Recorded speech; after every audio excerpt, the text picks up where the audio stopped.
이번 시간에는 선형회귀의 목적 함수의 예제를 살펴보고 최적의 매개 변수를 찾는 방법 중에 이제 경사항법에 대해서 소개를 하고 그 경사항법의 개념을 살펴보도록 하겠습니다. 먼저 이제 선형회귀의 목적 함수의 예제를 제가 가지고 왔는데요. 일단은 우리가 저번 시간에 얘기했던 것처럼 목적 함수로 다양한 함수들을 사용을 할 수 있다라고 얘기를 했는데, 일단은 평균 제곱 오차가 가장 많이 사용된다.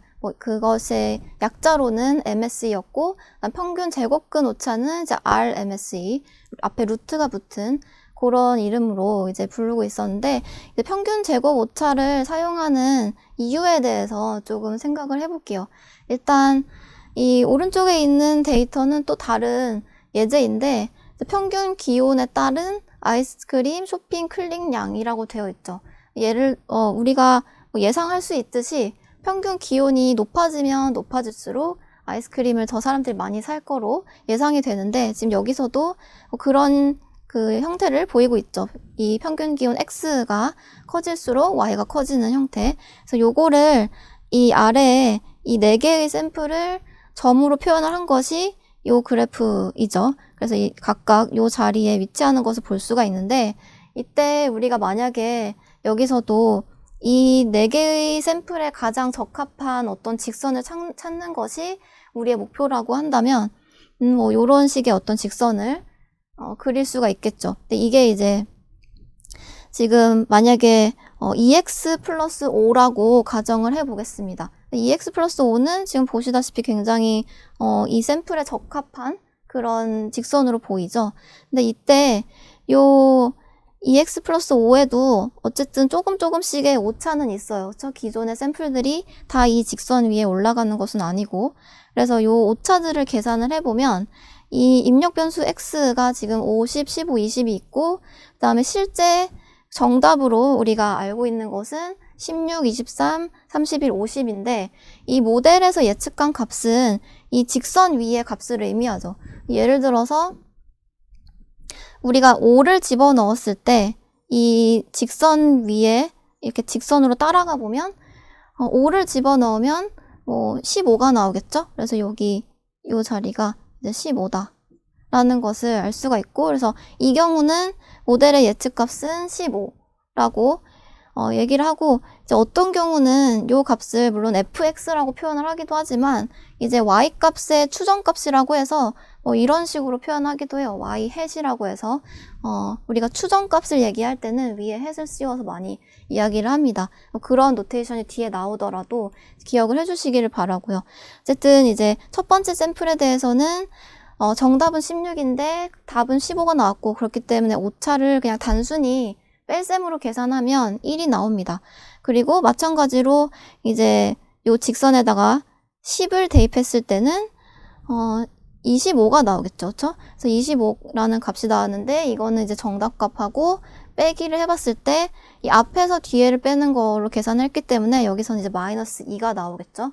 그런 식으로 계산을 하면 1, 마이너스 2, 마이너스 4, 5 이렇게 계산되는 것을 볼 수가 있습니다. 그런데 우리가 조금 이 검은색 직선 말고 이제 우리가 이 데이터에 좀 맞지 않는 다른 직선들에 대해서도 좀 생각을 해볼게요. 예를 들어서 지금 이 F2, F3 같은 경우는 F2는 그냥 y는 30이라고 되어 있는 거고, F3는 마이너스 2x 플러스 55라고 이제 구성이 되어 있는 그런 직선 두 개인데요. 지금 보시면 이제 F2는 파란색 선으로 표현되어 있고 F3는 초록색으로 표현이 되어 있는데, 얘네들은 우리가 가지고 있는 샘플에 맞지 않는 직선으로 보이죠. 그리고 특히 이 초록색 같은 경우는 완전히 그 방향 자체도 음의 상관관계를 가지는 듯한 이런 마이너스의 기울기를 가진 직선이기 때문에 어떻게 보면 파란색보다 더 맞지 않는다고 생각할 수도 있고요. 사실은 이제 오차가 훨씬 더 크다라고 생각을 할 수가 있는데, 실제로 여기에서 우리가 가지고 있는 데이터에 대해서 F2와 F3의 예측값을 다 계산을 해보면 F2는 x 값에 상관없이 항상 30이 나오는 이런 x축의 평행한 직선이기 때문에 항상 뭐 x가 뭐가 들어가든 상관없이 출력값이 30이 나오죠. 그리고 이제 F3는 반대로 이제 x가 커질수록 값이 작아지는 형태의 뭐 요런 값이 나오게 되어 있는데, 이때 이 F2의 오차를 계산을 해보면 오차를 전부 다 이제 y에서 y의 추정값을 뺀 것으로 계산을 하고 있기 때문에 지금 여기서 뭐 여기를 뺀 거 이렇게 계산을 하면 마이너스 14가 나올 거고, 그 다음에 16에서 45를 뺀 것으로 계산하면 마이너스 29가 나올 것이다 라고 이야기를 할 수 있죠. 근데 이제 요 오차들을 우리가 단순하게 그냥 바로 썸을 해버리면 이 오차의 값이 음수인 것도 있고 양수인 것도 있기 때문에 이게 서로서로 상쇄되면서 결국에는 오차의 합이 0이 돼버리는 상황이 발생을 합니다. 그렇기 때문에 우리가 어떤 이 오차를 계산을 할 때 이 단순히 모든 샘플에 대해 i라고 표현할까요? 모든 샘플에 대해서 y값 빼기 fx값을 단순히 더한 것으로 이 오차를 계산하는 것이 아니라 목적함수를 여기에서 요거에 제곱을 해줘야지만 요 값들의 제곱을 해줘야지만 이 절대값들이 계산이 돼서 이 오차가 상당히 크게 나오겠죠. 그리고 여기서도 마찬가지로 이렇게 마이너스 29의 제곱, 35의 제곱하면 이제 여기서 나온 오차보다 훨씬 더 큰 값이 F3의 오차로 계산이 될 거고요. 그렇기 때문에 우리가 평균 제곱 오차를 사용하는 이유는 이렇게 이제 단순히 오차만으로 계산하는 것이 아니라 여기에 이 오차들의 절대값으로 더해주고 싶어서 이렇게 제곱을 해서 더해주고 그 다음에 이제 요거를 뭐 평균 낸다 이렇게 생각을 하시면 될 것 같습니다.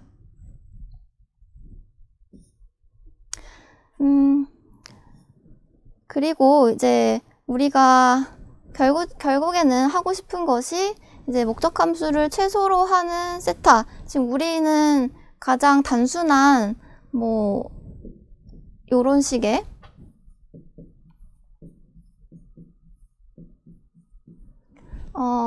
요런 모델을 가지고 지금 문제를 풀고 있기 때문에 여기서는 이 두 개를 찾는 것이 이제 목표죠. 그래서 지금 뭐 근데 항상 이런 식으로 우리가 가지고 있는 샘플에 대해서 완전 정확하게 표현이 되는 직선을 찾을 수는 없고 최대한 유사한 직선을 찾는다고 했어요. 예를 들어서 지금 요런 데이터도 보면 이게 지금 평균 기온과 아이스크림 쇼핑 클릭량 데이터를 아까는 4개의 샘플만 보여드렸지만 사실은 이렇게 많은 샘플이 있다고 해요. 근데 이제 요 샘플들에 대해서 그래도 가장 이 샘플을 잘 표현할 수 있는 직선을 찾아보면 이렇게 빨간색 선이 나온다고 합니다. 근데 사실은 지금 여기서도 알 수 있듯이 여기에 이제 x값에 뭐 20을 넣었을 때 요 값이 뭐 한 50 몇 정도 될 텐데 이 값이 항상 정확한 건 아니고 실제 데이터에서는 뭐 더 많은 값이 나오는 샘플들도 있고 더 적은 값이 나오는 샘플들도 있죠. 그래서 오차들이 있지만 어쨌든 여기 전반적으로 오차가 제일 작은 직선을 찾는 것이 우리의 목표이다 라고 이야기를 할 수 있겠습니다. 그래서 이 목적함수의 예제를 조금 직접 계산을 해서 좀 알아보도록 할게요. 뭐 예를 들어서 우리가 가지고 있는 샘플이 3개가 있다. 그럼 이제 트레이닝 셋으로 1,1, 2,2, 3,3이 있다. 지금 제가 조금 단순하게 표현을 해놨는데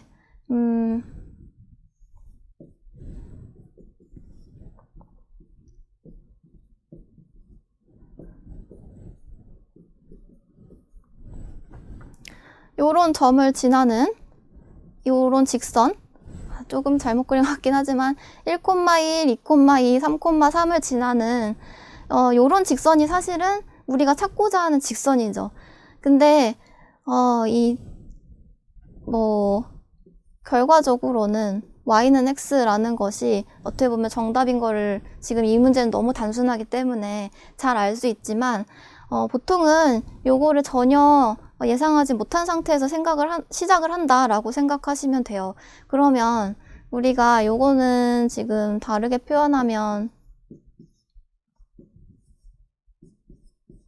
요런 형태니까 여기서 지금 세타 제로랑 세타 원을 찾아가고 싶은 건데 일반적으로는 어떻게 한다고 했죠? 일반적으로는 처음 시작할 때는 그냥 랜덤한 값을 가지고 시작을 한다라고 이야기를 했습니다. 근데 보통 랜덤한 값으로 그냥 우리가 뭘 얘기를 해볼까요? 0, 여기다가 둘 다 0하고 0을 집어넣는 게 가장 쉬워 보이죠? 그래서 만약에 거기서부터 시작을 한다라고 생각을 해볼게요. 예를 들어 근데 지금 두 개의 값을 둘 다 바꿔줘야 되니까 조금 이제 제가 예제로는 그냥 이 세타 제로의 값은 무조건 0으로 고정되어 있고 세타 1을 세타 1이 바뀌면 목적 함수가 어떻게 달라지는지를 설명을 드리겠습니다. 예를 들어서 첫 번째 우리가 해볼 수 있는 거는 세타 1이 0일 때, 즉 y가 세타 제로 0이니까 0 플러스 0x니까 결국에는 그냥 0인 경우. 뭐 이 경우는 사실 요렇게 x축 위에 있는 직선이죠. 그렇죠? 이런 경우에 요 트레이닝 셋에 대한 이 목적 함수를 값을 계산을 해보면 요 식을 지금 보면 이 모든 샘플에 대해서 이제 썸을 하게 되어 있죠. 그래서 이 각각의 샘플 3개에 대해서 요 값을 계산해보면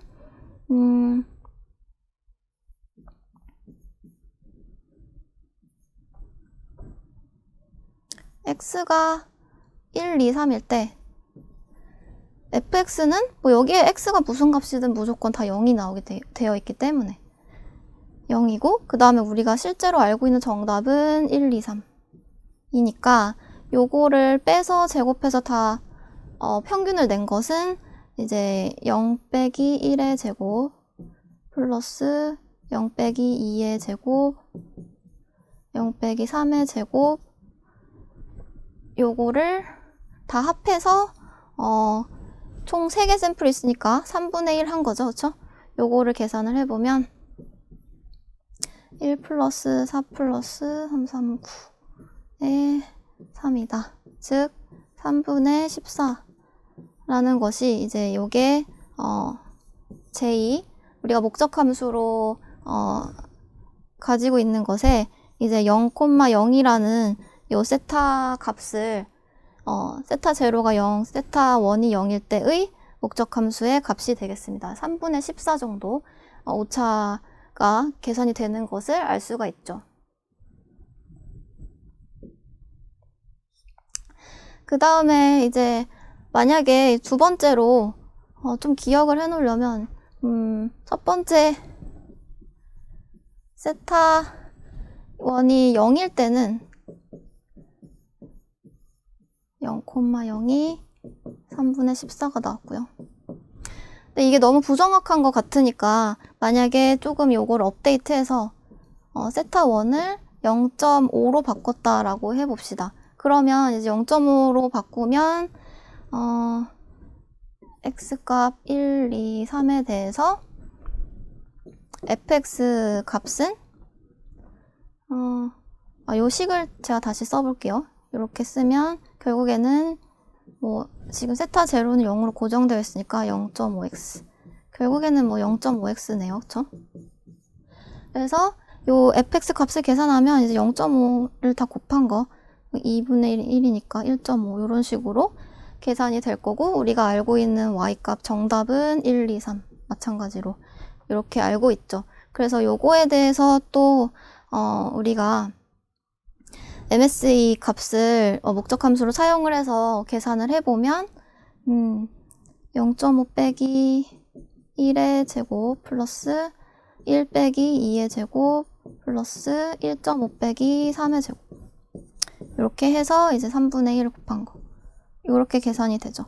그래서 요게 뭐 2분의 1의 제곱이니까 4분의 1 1의 제곱 그 다음에 2분의 3의 제곱이니까 4분의 9 이렇게 계산을 할 수가 있고 여기서는 4분의 14에 3분의 1을 곱한 거기 때문에 2분의 7이죠.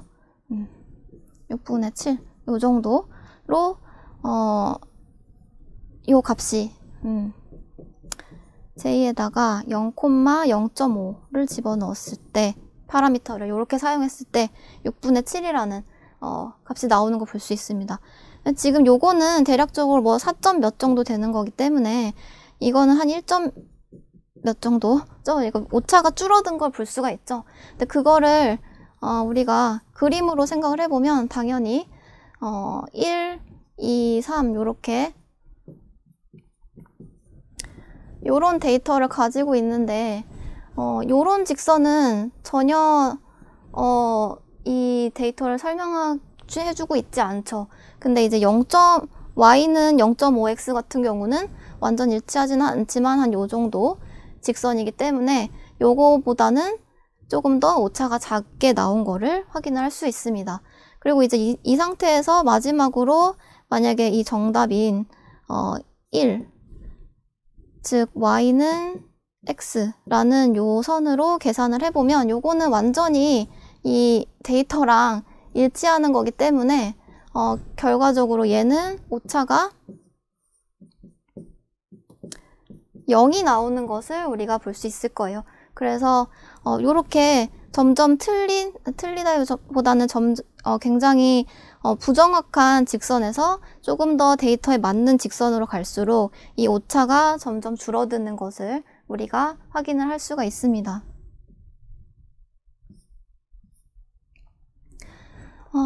그런데 이제 앞에서는 제가 세타 제로는 하나로 무조건 고정을 시켜놓고 세타 1을 바꿔가면서 예제를 보여드렸는데 사실은 실제로는 세타 제로도 바꿔가면서 해야 되겠죠. 그렇죠? 정답을 우리가 모르는 이상 처음에 이제 임의의 값으로 주고 그것도 마찬가지로 업데이트를 해가면서 바꿔서 찾아가는 그런 형태로 우리가 답을 찾아야 되는데 그래서 생각을 해보면 이 목적함수라고 하는 것은 우리가 지금 정의한 좀 단순한 요 y는 세타 0 플러스 세타 1x라는 이런 모델의 경우에는 목적함수가 이 두 개의 세타에 대한 함수이다 라고 생각을 할 수가 있고요. 그래서 요 값이 바뀔 때마다 전체 목적함수의 값도 변화를 하는 그런 어떤 이변수 함수다라고 이야기를 할 수 있습니다. 그래서 지금 이 그래프로 그 모양을 표현을 해보자면 예를 들면 이제 1변수 함수의 그래프를 보면 요거는 이제 변수가 x 하나밖에 없는 경우는 우리가 이제 2차원에서 이런 선으로 표현을 할 수가 있죠. 그래서 x 값이 바뀔 때 y 값이 뭐 어떻게 변화하는지 이렇게 지금 여기서는 곡선으로 표현이 되어 있고요. 근데 이변수 함수 같은 경우는 조금 더 복잡하게 우리가 나타내야 되죠. 예를 들어서 이변수 함수가 지금 여기를 조금 이거를 좀 바꿔볼까요? 좀 우리가 봤던 대로 하려면 세타 제로랑 세타 1이 있고 그 값이 그 두 개의 값이 변함에 따라서 이 우리의 목적함수 값이 계속 변화를 할 텐데 그거를 이제 그래프로 표현을 해보면 이런 식으로 그림을 그려볼 수가 있죠. 그래서 이거는 3차원의 어떤 그래프로 표현이 돼야 되고 곡면으로 표현이 되죠. 그래서 이거를 이런 그림으로 생각을 할 수가 있다. 근데 우리가 찾고자 하는 것은 이 j-값이 만약에 이제 최소값인 부분을 찾으려면 이 곡면에서 이 j-값이 작아지는 방향으로 뭔가 이동을 해서 그때의 적합한 세타 0와 세타 1은 무엇인가 요걸 찾는 거죠. 그래서 만약에 지금 여기서 뭐 여기 요 위치에서는 이 j-값이 뭐 여기 이 곡면에 해당되는 어떤 값이 나오는 걸로 이렇게 생각을 해볼 수가 있고요. 그래서 이런 그림이 이제 종종 나올 수 있기 때문에 여러분들이 기억을 해두시면 좋습니다. 그래서 예를 들어서 제가 다른 그림을 하나 가지고 왔는데 우리는 지금 이번 시간에 선형회귀에 대해서 공부를 할 거다 보니까 선형회귀의 경우에 만약에 목적함수로 MSE 평균 제곱 오차를 사용한다면 결국에는 요 그림을 그렸을 때 요런 모양이 나온다고 해요. 그래서 요 모양을 보면 볼록 함수이자 극소점이 하나가 있는 그런 모양을 띠고 있다라고 이야기를 할 수 있습니다. 즉, 요렇게 생겼는데 극소점이 있다는 거는 이제 미니멈 값이 있다라는 거죠. 그렇기 때문에 지금 여기서는 여기 좀 가려서 안 보이지만 이 W 아니라 세타 1하고 세타 0의 값을 잘 바꿔서 이 중간 어디쯤으로 가면 이 공면이 가장 작은 요 부분 어딘가가 있다라는 거죠. 이 부분 제가 좀 잘못 표시한 것 같긴 하지만 요 공면에서 가장 작은 값을 요 방향으로 가장 작은 값을 가지는 점이 딱 한 개 존재를 하는 그런 식으로 구성이 된다. 그래서 이 극소점이 있다는 거는 결국은 우리가 요런 목적함수 가 있을 때 이 MSE를 사용을 했을 때 우리가 원하는 세타 값을 한 세트 딱 찾을 수 있다는 의미가 되죠. 그렇기 때문에 이제 선형 회귀에서 MSE를 목적함수로 사용하면 항상 답을 찾아낼 수 있다라고 하는 것을 우리가 알 수가 있습니다.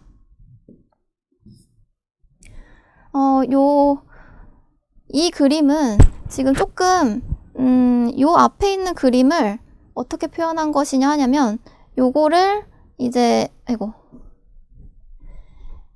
자세히 보시면 요 x0랑 세타 0랑 세타 1의 요 부분을 이제 x축, y축으로 바꾸고 그 다음에 요 값을 지금 여기선 3차원으로 표현했지만 이거를 이렇게 2차원으로 짜부시켜서 이렇게 같은 값을 가지고 있는 부분만 등고선으로 표현을 한 것을 요렇게 그릴 수가 있는 거죠. 그래서 세타 0랑 세타 1의 값이 바뀔 때 이때의 목적함수의 값을 이제 지금 이렇게 등고선처럼 표현이 되어 있고, 그러니까 등고선은 뭐 아시다시피 이제 값이 높으면 높을수록 혹은 작으면 작을수록 어떤 이제 같은 값으로 이렇게 같은 색깔로 표현을 해 놓은 것을 볼 수가 있어요. 지금 여기서는 앞에서 봤던 것처럼 가장 작은 값이 이제 파란색 계열로 표현되어 있는 것이고, 그래서 이 부분이 사실은 이 목적 함수가 가장 값이 작은 지점이라고 할 수가 있죠. 근데 여기 이 예제에서는 지금 보시면 이 샘플이 좀 작아가지고 빨간색 X 표시로 표현이 되어 있는데, 우리가 가지고 있는 샘플에 대해서 조금 잘못된 직선을 처음에 설정을 했을 때, 그 다음에 그것이 요렇게 한번 업데이트 됐다가 다시 한번 조금 더 정확한 직선으로 업데이트 됐을 때, 그때 이 등고선에서의 목적 함수의 위치를 표현을 해놓고 있어요. 예를 들어서 지금 여기서 가장 부정확한 직선 같은 경우는 지금 여기 빨간색으로 점으로 표시해 놓은 이 부분이 지금 목적 함수의 값이라고 합니다. 즉, 뭐 세타 제로가 한 뭘까요? 한 750? 그 다음에 세타 1이 한 마이너스 0.1 정도? 이런 두 개의 값일 때, 즉 750, 세타가 마이너스 0.1일 때 요런 직선을 띄고, 그 다음에 이 목적 함수의 이 등고선 그래프에서는 요 위치에 지금 있다라고 합니다. 그래서 요 자리에 지금 목적 함수의 값이 있는 걸 볼 수가 있고, 그게 지금 조금씩 직선이 더 정확해지면서 요 위치가 점점 이 최소값을 향하는 위치로 가까워지는 걸 볼 수가 있어요. 지금 여기서 조금 더 가까워지고 조금 더 요 안쪽으로 가까워지는 걸 볼 수가 있죠. 그래서 이런 식으로 등고선으로 표현을 했을 때도 여러분들이 이게 어떤 의미인지를 이해하시면 좋을 것 같습니다. 그리고 이제 최적의 매개 변수를 찾아가는, 즉 우리가 여기서 여기로 어떻게 업데이트를 해나가는지 아직 얘기를 정확하게 하지 않았는데, 이 최적의 매개 변수를 찾는 방법에는 크게 경사하강법과 최소 제곱법이 있습니다. 그래서 이거는 이제 주로 선형 회귀에서 이제 최소 제곱법은 특히 많이 사용이 되고요. 경사하강법을 이용해서 찾을 수도 있습니다. 그래서 이 두 가지를 제가 소개를 드릴 예정이에요. 그래서 각각 이제 말씀을 드릴 텐데, 이제 경사하강법 같은 경우는 앞서 말씀드린 것처럼 우리가 그냥 이 일반적인 기계학습 프로세스와 유사한데, 우리가 그 지정한 목적 함수가 작아지는 방향으로 세타를 계속 업데이트 시켜주는 그런 알고리즘을 의미합니다. 그래서 경사하강이라는 것이 결국에는 이 목적 함수의 어떤 그래프가 있을 때, 이 J의 어떤 그래프가 있을 때 이 경사의 아래쪽으로 계속 이 x를 변화시켜 나가면서 x 값이 예를 들어서 점점 작아지면 여기에서 여기로 갈 수 있겠죠. 더 작은 값 쪽으로. 그래서 이런 식으로 우리가 여기 세타라고 표현할게요. 세타가 작아지면 작아질수록 j 세타가 작아지는 이런 방향으로 이 세타를, 즉 여기가 만약에 3이었다면 뭐 1로 변화시킨다든지 이런 식으로 내려가는 것을 의미를 합니다. 그래서 요거를 이제 앞으로 조금 더 천천히 살펴보도록 할 예정입니다. 그래서 그거를 이제 그림으로 다시 표현을 해보면, 요거는 이제 다시 등고선 그림이 아니라 이제 곡면 그림으로 다시 변화가 됐는데, 이게 주로 이제 미분을 사용해서 구한다고 되어 있는데, 결국에는 뭐 이 곡면에서 봤을 때 우리가 처음 위치가 이 위에 조금 빨간색으로 표현되어 있는 이 목적 함수의 값이 큰 위치였다고 한다면, 여기서 점점 아래쪽 골짜기로 내려와서 이 목적 함수가 작아지는 세타랑 세타1이랑 세타2가 세타0랑 세타1이 뭔지를 찾아가는 그런 과정이라고 할 수가 있겠습니다. 그래서 우리가 사실은 제가 이 수업은 실습을 진행을 하지 않기 때문에 이 파이썬이라든지 이런 코드를 자주 볼 기회가 좀 없는데, 한 가지 좀 간단한 코드를 제가 가져왔어요. 그래서 여러분들이 이제 머신러닝 공부하는 분들은 보통 이제 파이썬을 또 많이 같이 공부하다 보니까 조금 이제 파이썬 문법을 잘 알고 있다면 이해하기 그렇게 어렵지 않을 텐데요. 보통 이 다양한 머신러닝 알고리즘들이 사이킷런이라고 하는 라이브러리에 이미 많이 구현이 되어 있습니다. 그래서 만약에 선형 회귀를 하고자 한다면 우리가 뭐 이제 실제로 문제를 풀 때는 굳이 뭐 경사하강법을 다 미분해서 계산해서 풀 필요는 사실은 없죠. 우리는 지금 만약에 코드로 구현을 이걸 한다면, 그래서 예를 들어서 코드로 이걸 돌리는 그 과정을 잠깐 보여드리려고 가져왔는데, 예를 들어서 우리가 가지고 있는 데이터가 x의 x 값으로 y 값 1, 2, 2, 3 요렇게 x0랑 x1 이렇게 두 개의 피처를 가지고 있는 요런 인풋 데이터가 있다라고 생각을 할게요. 근데 우리가 이제 알고 있는 정답은, 사실 정답은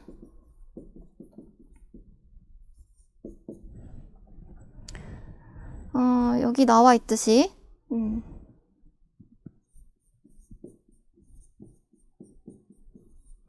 정답은 사실 이런 식으로 만들어진 y가 정답 값이라고 합니다. 그래서 뭐 여기에 직접 이 대입을 해보면 알 수가 있겠죠. 1 더하기 뭐 2 더하기 3 해서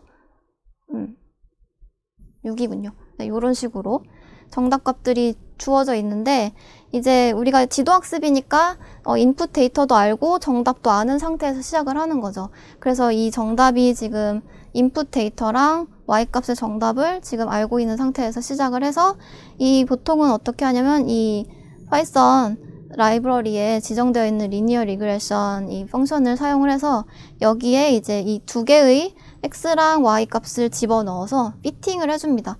피팅을 해준다는 게 결국에는 정확한이 아니고 이제 적합한 모델 파라미터 찾는 과정이라고 할 수 있고, 이게 이제 이 한 줄을 실행을 하면 바로 여기에 우리가 사실은 이 앞에 세타0 x0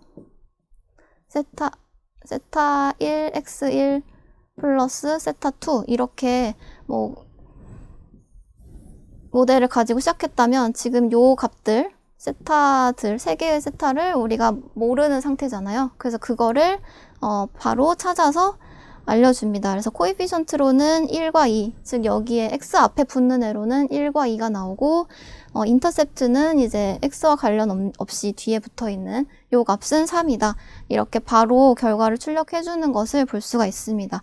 그리고 새로운 값을 넣었을 때, 예를 들어서 3하고 5를 넣었을 때 요 y 값이 무엇일지 요걸 프리딕션 하는 것은 이런 식으로 이 input x 값을 집어넣어주고 이제 predict라는 펑션을 돌리면 이제 그 결과 값으로 16이라는 값이 나오는 것을 볼 수가 있습니다. 그래서 이렇게 조금 간단한 파이썬 예제를 살펴봤는데 여러분들이 이제 scikit-learn 같은 곳에 이미 구현이 되어 있는 다양한 함수들을 사용을 하면 이렇게 쉽게 선형회귀 문제도 풀 수 있다라는 것을 알 수가 있습니다.